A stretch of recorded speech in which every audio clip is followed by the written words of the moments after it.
I had an account on 3 box trucks, the 6-wheel moving trucks, and we had looked for them for a while, and we couldn't find them.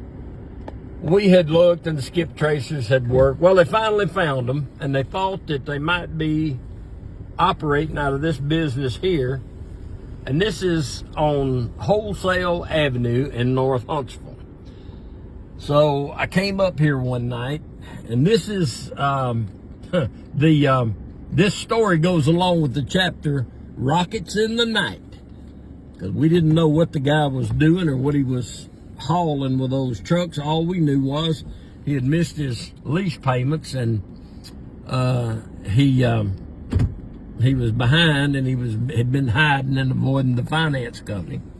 So anyway, we found it. We found where he was. Found the trucks here. I come up here one night, and there was 3 trucks parked right behind that fence. Pallets weren't there and all stuff, but it's all clear in the back there. And but I wasn't sure if anybody was staying here. I didn't know if they had a night watchman or something. So I parked across the road over there, about where that white truck is, around the corner. And I came over here, and I knocked on the door, and I took off running. And I hid over across the street. Nobody came to the door. So I was pretty confident that nobody was here. So I couldn't climb this fence, and I couldn't get the trucks out, even if I could identify the trucks as being the right ones, which I was pretty sure they were. But I parked my truck out here, stopped out here, and I think I parked up the road around the corner up there, behind that building right there. But this is 20 years ago. That place is different. And 20 years ago, there was no road here. There was just gravel and train tracks, and it was a grassy ditch.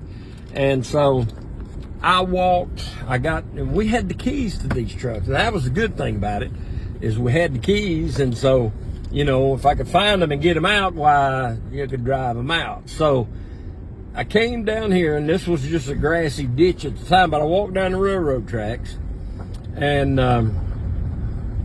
come around here behind the building, walked up over there, and I got to them trucks, and I checked the VIN numbers, and yes, they were the trucks that I was looking for.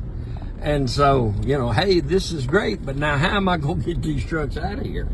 I had talked to the people at the lumber company to ask them if they would open their gate, which they got a gate down here somewhere, but they wouldn't do it. They wasn't interested in helping. I think there was a gate along here back then. But anyway, so I've got the trucks there, and I've got the keys, and I'm trying to figure out how in the world am I going to get these trucks out of here. So I climbed up in the truck. I thought, well, I guess I just worm it back through the woods here. And we're talking about the middle of the night. It's 11 o'clock at night. And so the fence doesn't go all the way back here. Now, see, I'm behind the business now. And there was more trees here, and all this was grown up back then. But I came over here, and I checked out the trucks. The VIN numbers matched what I was looking for. I had 3 sets of keys. I thought, I got just made. Well, the keys didn't work. None of the keys that they provided worked. And so I'm sitting there in one of them trucks, and I'm thinking, man, what am I going to do now? I got the truck, here it is, but the keys they provided don't work. I just happened to look in the ashtray, and the keys to all 3 vehicles was in the ashtray. Well, that made it easy. So what I did was, and this was all grown up back then, it was just a little trail. And I backed them up one at a time. I backed it up here. I came back through here. And like I said, all this was grown up. I was just hoping I didn't hit anything. And I backed it on back out of here. And some of y'all have seen a video like this before. I did one years ago. But this one I'm doing for the book. And this is, again, the chapter on Rockets in the Night. So I backed the truck all the way down here. It's the middle of the night. I can't see anything, but I'm just hoping that I don't hit nothing. I backed over there, backed up to the railroad tracks, and then I come out here. And at the time, like I said, at the time, there was no ditch. I mean, there was no road here. It was a ditch. And so I had to straddle the railroad tracks with the trucks. And I drove them down the railroad tracks until I got out to the main road. And then I drove it around the corner to where I'd parked my repo truck. I drove down through here and come on down through here. These railroad tracks are still being used. They do a lot of deliveries for the stuff here. You see a lot of stuff being done. But I drove the big box truck and I went around the corner up here and I parked it over in that parking lot back there. I parked the first truck back there by my repo truck. And then I walked back over and I got the next box truck. I got in it. I drove it. Backed it through the woods, straddled the railroad tracks, and drove it out, parked it over here too. Went back, got the third truck, and backed it through the woods, straddled the railroad track, drove it over there and parked it. All right, now I got the vehicles, they're mine. What am I gonna do with them? My storage lot is about 7 miles south of here. I don't remember exactly how far it is, 10 miles, something like that.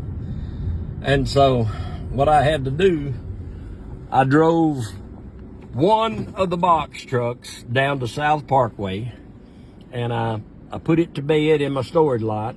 I got in one of my repoed cars that I had repoed and I drove it back up here, and then I left it and I got in another one of the box trucks and I drove it down to the lot and I left it there and I drove another repoed car back up here. And then I took the third box truck and I drove it back to the lot and then drove another repoed car back up here. Then I hooked up one of the repoed cars with my wrecker, towed it back to the lot, put it back to bed. And then I came back up and got the next one, took it down there. And then I came back up and got the third one and put it back to bed. So I had a great night that night. I mean, it was wonderful. So at the time I was living in Calhoun, Georgia.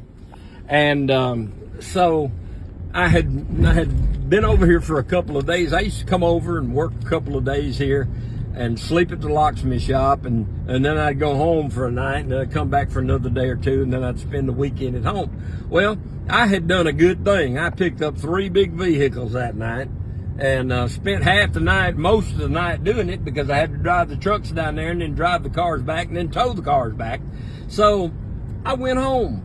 I drove back to Calhoun and went to bed, turned my phone off, went to bed. Well, that's when the debtor came in the next morning, and he was upset, to say the least. This guy was hauling missiles for Redstone Arsenal. Now, don't ask me about all this, because I didn't get involved in all that, but all they told me was he had to come, and they had to cut the locks off, or they had to, anyway, my boss had to come up from Birmingham, because they couldn't get me, because I was over in Calhoun, Georgia, asleep. And so he had to come up and open up the truck. I did the condition report on the cabs, but the backs was locked, so I was going to do them later. Well, evidently they met the debtor down there, but they also met the military police from Redstone Arsenal, and that was a big mess. I heard a lot about it, but fortunately I was home in La La Land when all that went on. But I was just laughing about it. What would have happened if I'd have been straddling that train tracks, driving a truckload of missiles, and a train came around the corner? That would have been fun. They'd still be talking about that. Missiles in the night.